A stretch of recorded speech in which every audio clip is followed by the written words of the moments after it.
very, very early.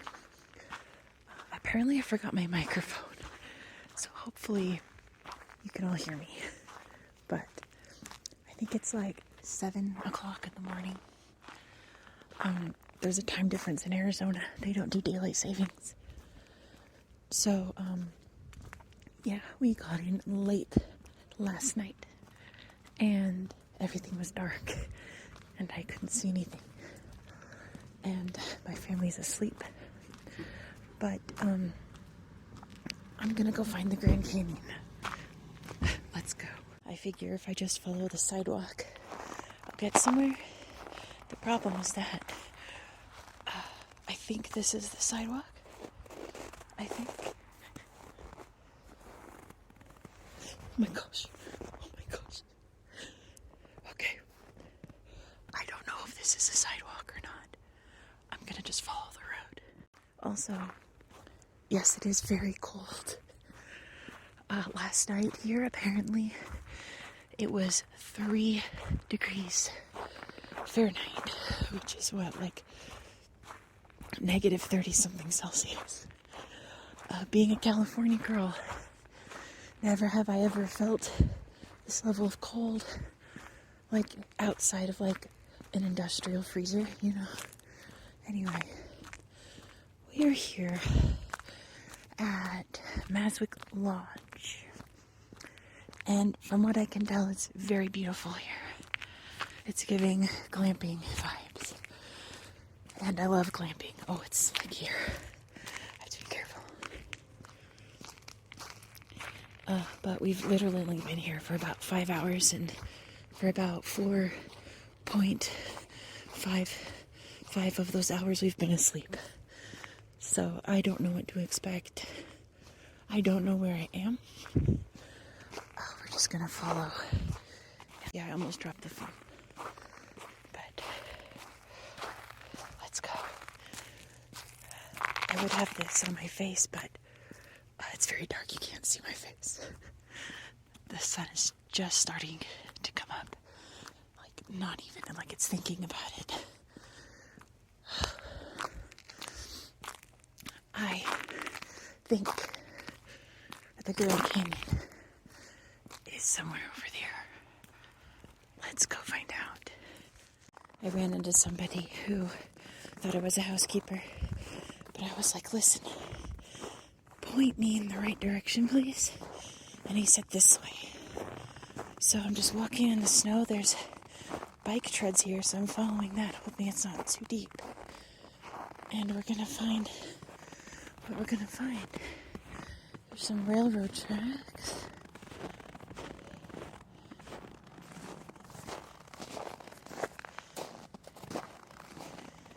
I wish I had my mic to better pick up these snow sounds.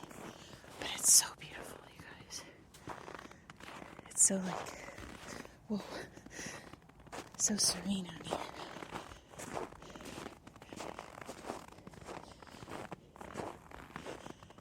I'm gonna find the Grand Canyon. If it's the last thing I do. There's lots of rocks here.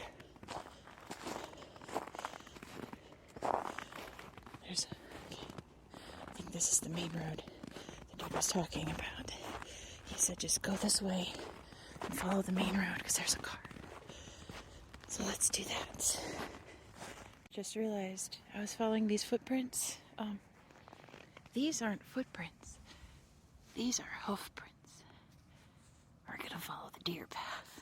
You guys, let's go. I see something. Can you like? Let me stay off the road. There's another car coming. This looks like a sidewalk, actually. Okay, let's see what this is. Let's see. I'm so excited. Off we go.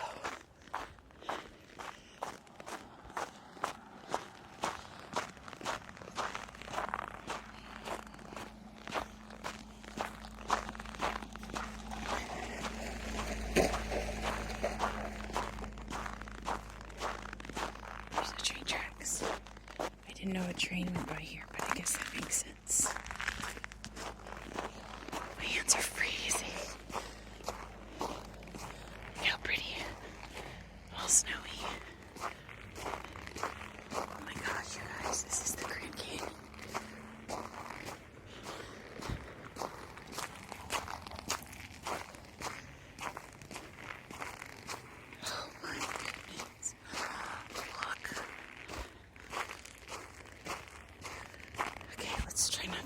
over before we see the Grand Canyon. Oh my goodness. Oh my goodness. By the way, this is the first time I've ever been here, so I don't know. I've read about this place so much. I kind of know what to expect, but also not. It's a little viewing station. Oh my.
I'm still crying, but I found this sign here.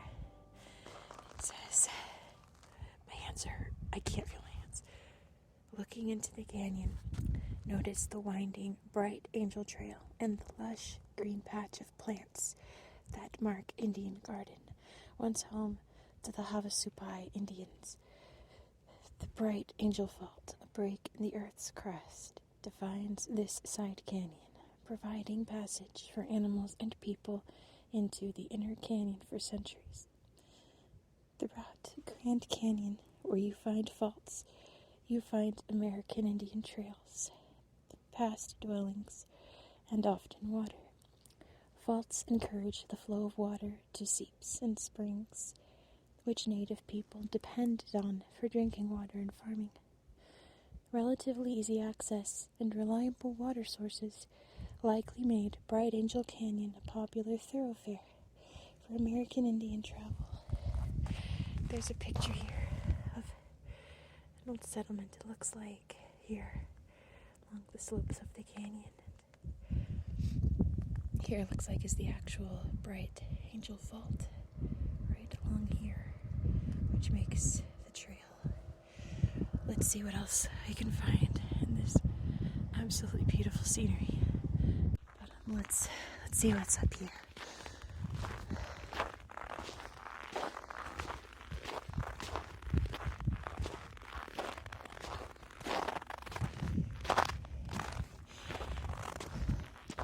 Look at this wood here. Looks like petrified wood.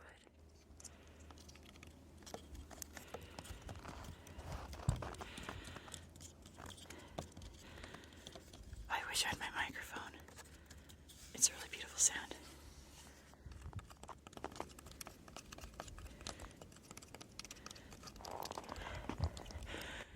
Let's go along this trail. I think I've spotted the hiking trail going down. See it? Look at that. That looks like a cave right there, do you think? This is something else. This is spectacular. The sun's really coming up now. I just stopped. Sorry for the heavy breathing. But you can see the lodge over there. Is how far I've come. There's a little break in the snow here, and I saw this. The Trail of Time.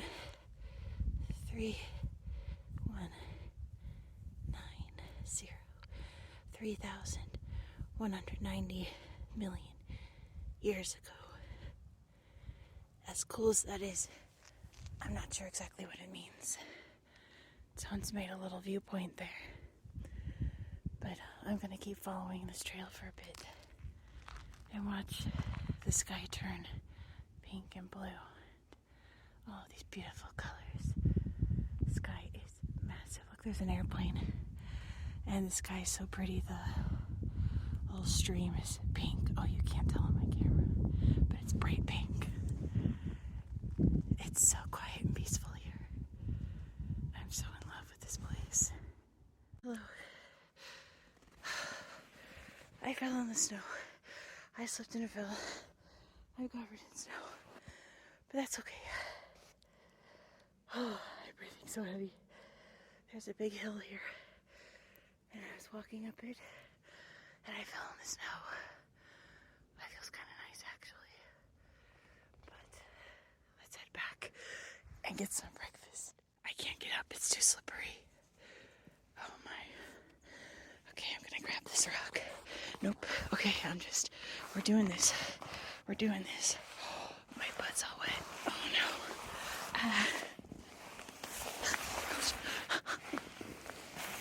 Oh, my gosh. Okay, there's a ledge here. This is what I climbed up, and I was very proud of myself. And then I slipped and fell right there. Almost at the top of this little hill. My hands are actually shaking. They're so cold. All right, I'm gonna try to get down without dying at the Grand Canyon. After scraping ice off the camera, I have one last hill. Remember that piece of wood? That was so calming. So I'm walking in this pristine snow to try not to fall. Some footprints here. Let's walk.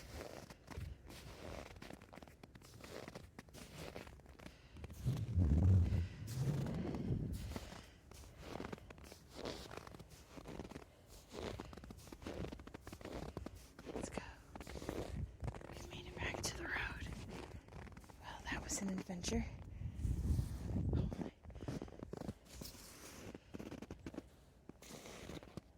And we're safe. Let's go back and get some breakfast.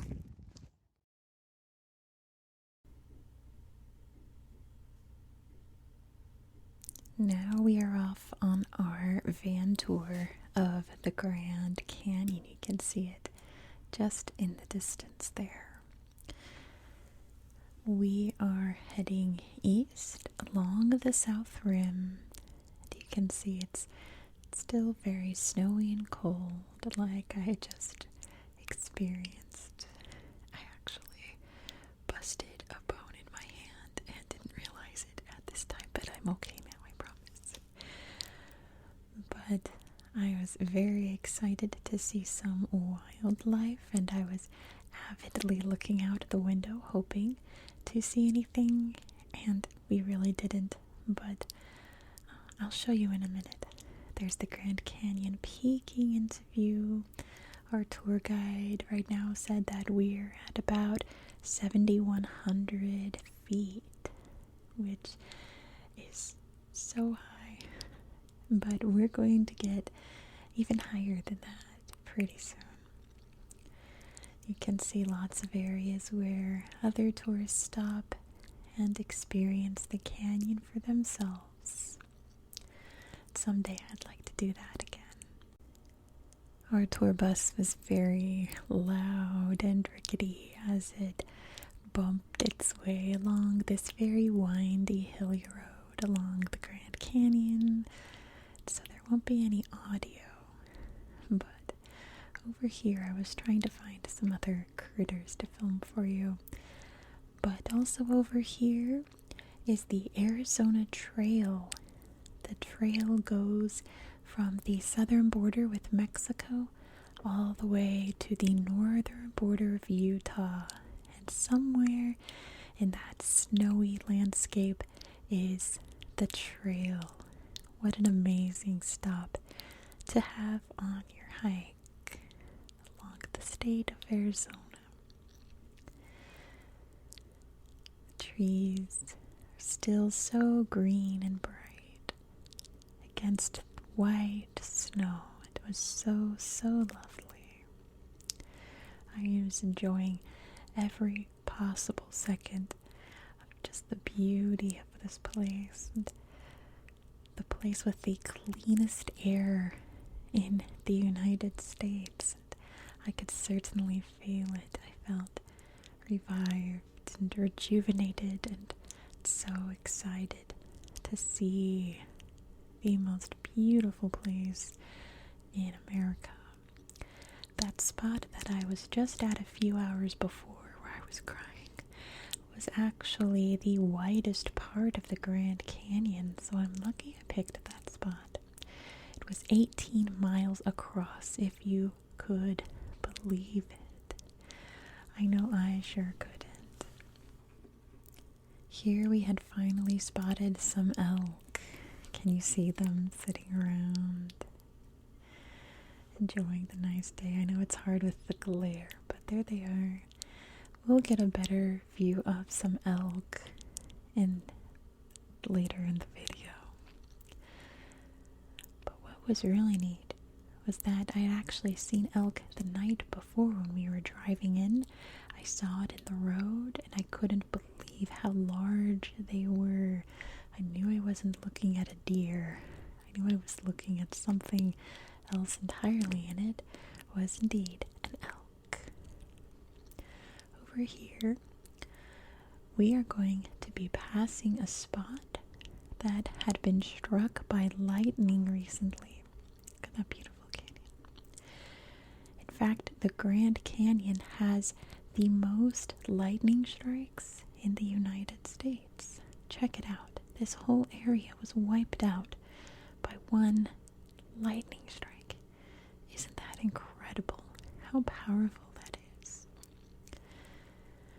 And of course, lightning is a mystery. We don't really know much about it, but there's something about this place that draws in the lightning. And I can believe it. It was certainly drawing me. Now we're stopping at a beautiful viewpoint where I'm just continuing to be so amazed. I can hardly stand still. There's a big drop near this cliff, so I'm being very careful, but I was staring out at all of these incredible peaks. Look at those. I'll show you their names in a minute, but I thought that the shapes and the colors were just so incredible and so mesmerizing. I wanted to look at all of it all at once, but it was too big. Here you can see Cape Royal, Wotan's Throne, and Vishnu Temple. And there they are. Can you see them? I'll point them out. Vishnu Temple, Wotan's Throne, and Point Royal. They were all named after temples. All the peaks here are named after various religious sites because the person who named them was really reminded of Hindu temples and Egyptian tombs and pyramids and things like that. So they're all named after various ancient sites from places all over the world, which is really clever, and I really liked it. That's the kind of thing I'm into. The sky was so beautiful and clear and really made this place just light up.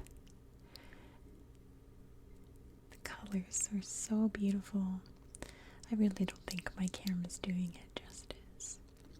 Can you see all the stripes in the rocks as well? Something so incredible and so unique. Our tour guide is pointing out the various trails that crisscross the Grand Canyon. There's the Bright Angel Trail nearby, and the South Kaibab Trail. And further down is the Phantom Ranch, which is a lodge inside the Grand Canyon. Mostly for hikers and adventurers, of course. But it would be fun to stay down in the Grand Canyon, wouldn't it?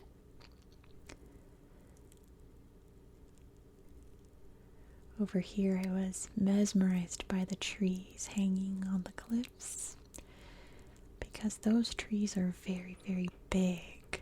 And from so far away, they seemed teeny tiny little bushes. I was trying to count as many peaks as I could and kept losing count. It was all so fascinating to me. The stripes of the snow also add another element to it. I'm glad I came in this no time, even if I fell twice.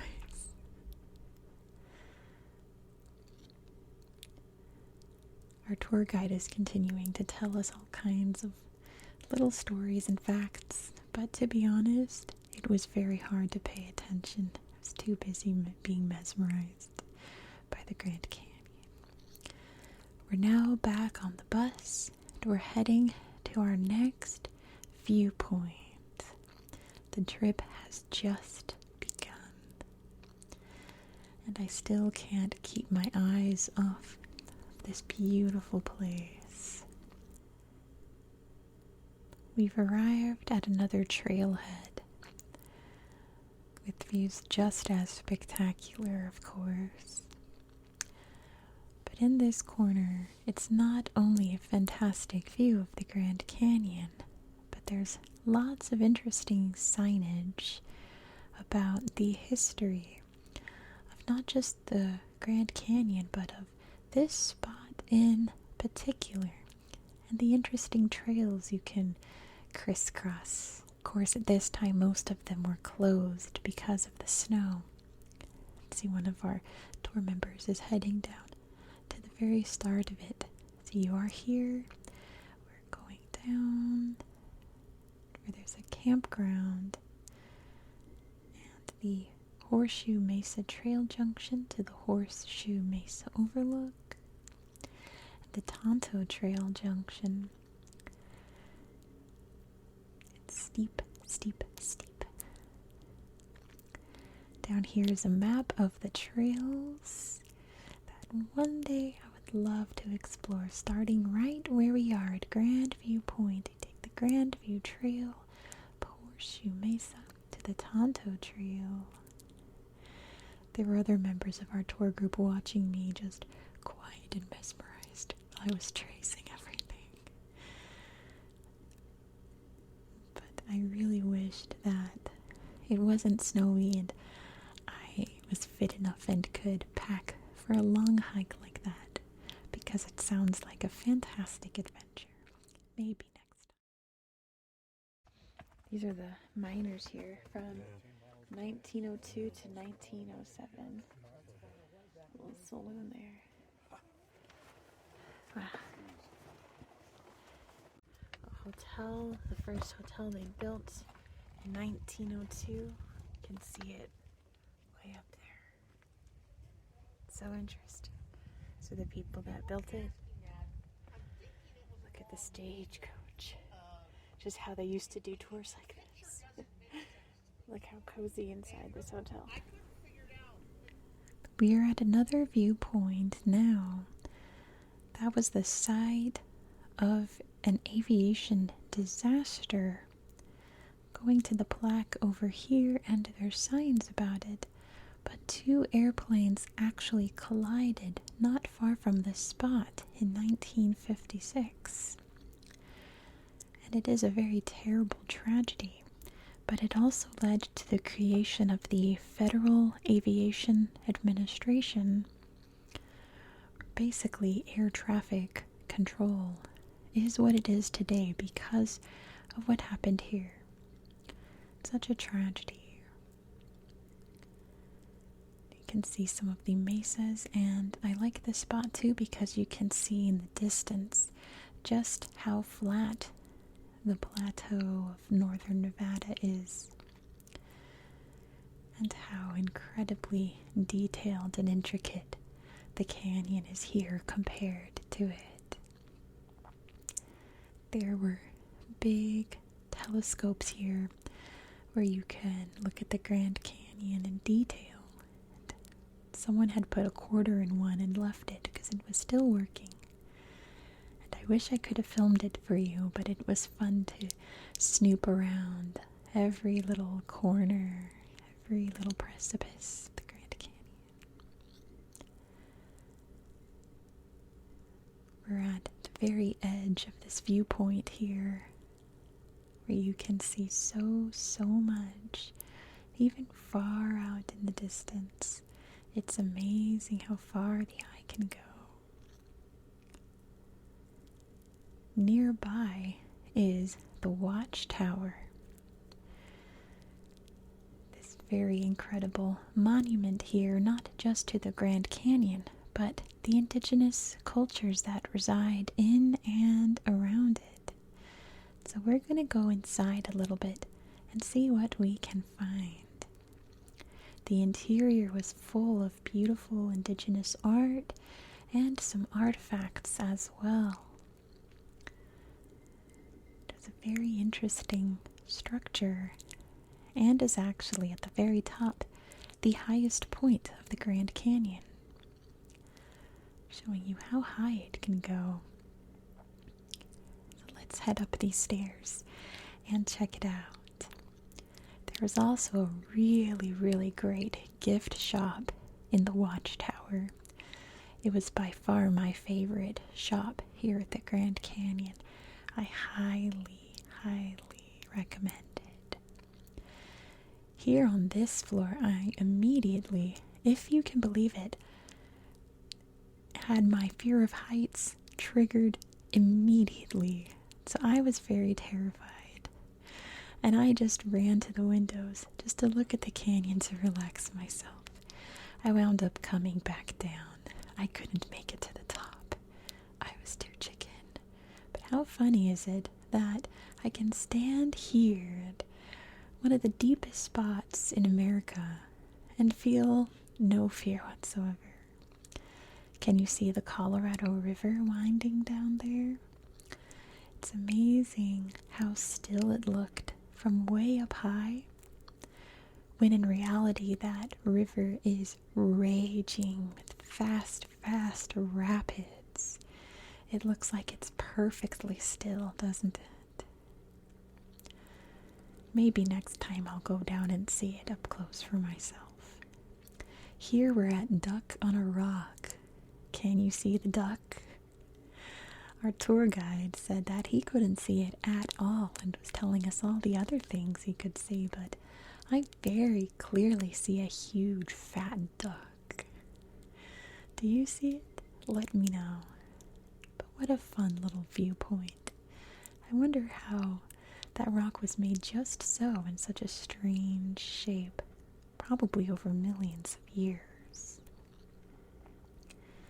On our way back to our lodge, we spotted some mule deer. They're named that because their ears are long, like a donkey. Can you see? They were very, very sweet. After this, we had our lunch and we walked around the Grand Canyon some more, but that was family time, so I didn't film it. But on the next morning, we have a grand adventure. It's now very early morning on the next day, and we're actually starting at the spot that I started at almost 24 hours ago. This was the trail I was walking on, where I fell and hurt my hand a little bit. But like I said, I'm okay. It was definitely worth it, and now I have a fun story to tell. But yes, this is the spot that is the widest part of the Grand Canyon.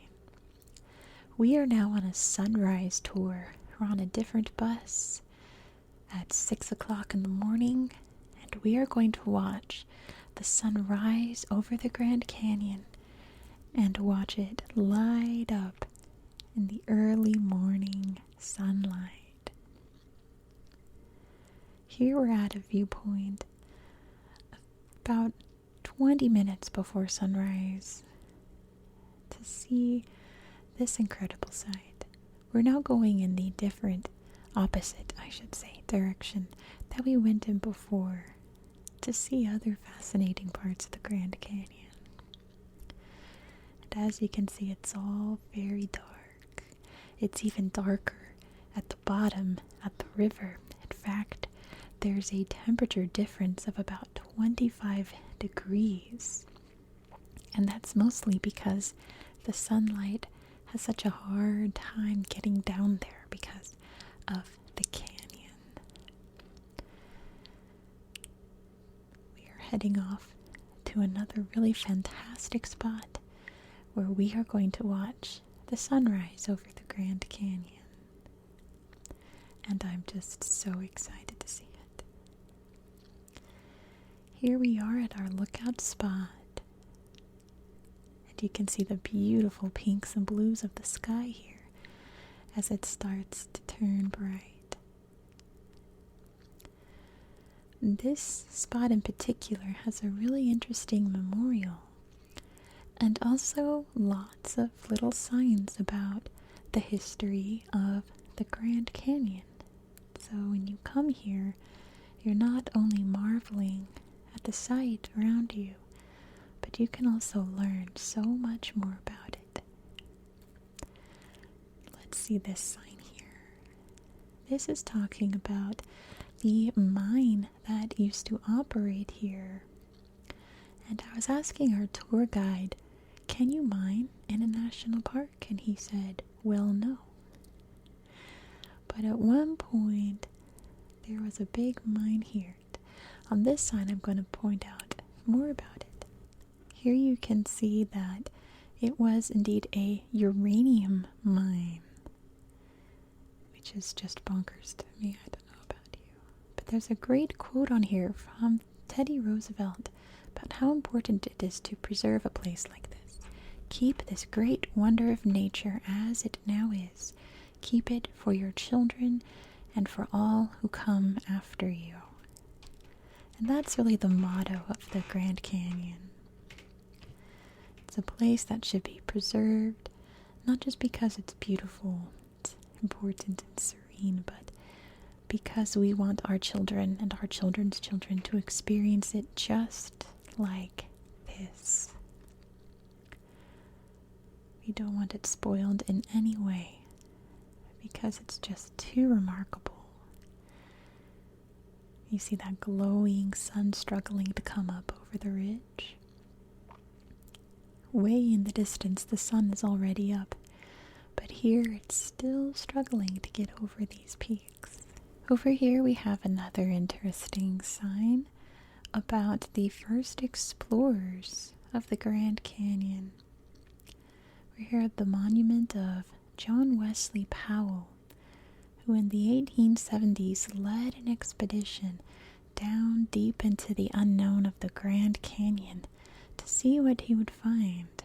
And I'm sure it was very perilous and very terrifying to go into an unknown area like that. This monument was so big and so neat, but I get it because you want to be able to see the majesty of the Grand Canyon while honoring the person who first mapped it. It's only appropriate. So we're climbing up these stairs. There's already someone camped out to watch the sunlight. But here is a great memorial to everyone who first explored the Grand Canyon in its entirety. I don't know if you saw on the sign, but this guy only had one arm. He lost it in the Civil War and was still able to navigate the rough waters of the Colorado River. Now we are in our spot to watch the sunrise. I can't stress how really dark it was. My camera's trying to adjust for the lighting so you can all see, but it was still pretty dark. And slowly but surely it was getting lighter and lighter, and you could really start to see all of the colors and stripes of the rock. But they're soon about to be completely lit up by the sun. I attempted to record a sped up version for you, but I had forgotten my tripod back in our room, so I couldn't set down my camera. So I'm filming you. Isn't it gorgeous? My goodness. I'm filming you a sped up version of the sunrise in a minute, but I couldn't help but move around and look at the scenery, so it might be a little jumpy, so I apologize. Here's where we saw the first lights of the sun starting to light up the canyon. was so excited. It was so bright on those top rocks. And from there, we just sat back and watched as the beautiful colors of the Grand Canyon appeared before us in the early hours of the dawn. Here is the sped up footage that I took. I'm just gonna let you sit back and enjoy it. And again, apologize for the jumpiness. I was just really excited.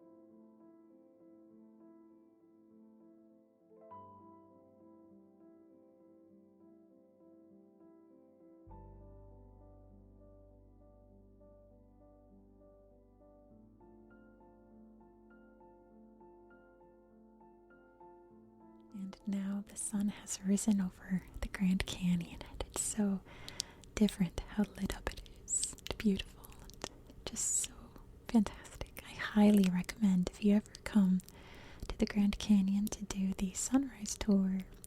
Our tour guide was named Tom, and to be honest, he's quite an ASMR natural. I'm going to leave in a clip of him talking about the fossils here to see if you agree with me. Kids who get down here with me, they'll trace the old snail shell spiral down here. Yeah. Ammonite or cephalopod. You want a finger in there for size, maybe? Sure, yeah. Sure. Thank you. Sure. My goodness. Neat. And brachiopods, lots of these around too. This one's different, maybe more of a shellfish ancestor, maybe Oh, kind I of like see a it. clam before he was really a clam. Yeah. With that arc, that bend, we see him in that orientation. Yeah. Well, I'll have the kids tell me sometimes, how can we get these out of here? Yeah, I think they're hopefully they'll be here tomorrow. So we can Yeah. I didn't realize it until I was watching my footage back that Tom was quite a natural at ASMR, don't you think? Here at another viewpoint, there's just nothing separating me from the drop down, but I wasn't scared even a little bit. Look how beautiful the water is. It almost looked frozen over from up so high, but that was one of the biggest rapids in the canyon, actually. Can you believe that? It looks perfectly still. And look how much redder the rocks are here with the balance of sunlight and shadow. It was an entirely different color that I hadn't ever noticed before. I can't really emphasize just how deep and vast it was. It was almost a brain trick. Like it was almost like you were looking at a painting in front of you, because everything was just so big. And at one point, my brother-in-law made a snowball and threw it into the canyon, and it made my stomach drop to watch it go down. We saw it fall for about 10 seconds until we couldn't see it anymore, but we knew that it was still falling. And it really put things into a very uncomfortable perspective, just how big this place was. At the end of our tour, we spotted some elk crossing the street. See, these aren't just deer. They're absolutely massive, aren't they? There's another friend that got left behind. There he is. He was drinking some water there from the drainage. But they went over to check out the area where the mules are. So I desperately tried to film it. Sorry for the camera trying to pick up the dust on the windows instead, but you can see their little white rumps. And just as Tom was telling us how sometimes the elk like to climb on top of the dirt piles, one of the elk jumped up onto one of the dirt piles. It was almost perfect. You can see all the little mules back there. Those are the friends that carry people down into the Grand Canyon on tours, which unfortunately we didn't have time to do this trip, but definitely next time. Do you see them all there? They're all very happy over there. But this was the last big adventure on our trip. We left right after this. So as we say goodbye to these elk, I'll say goodbye to you. Thank you so much for watching. I hope that you enjoyed this very special video, and I hope it left you inspired and awed, because that's definitely how I feel whenever I remember this trip. Thank you so much. Look at those happy mules. And have a very, very good night.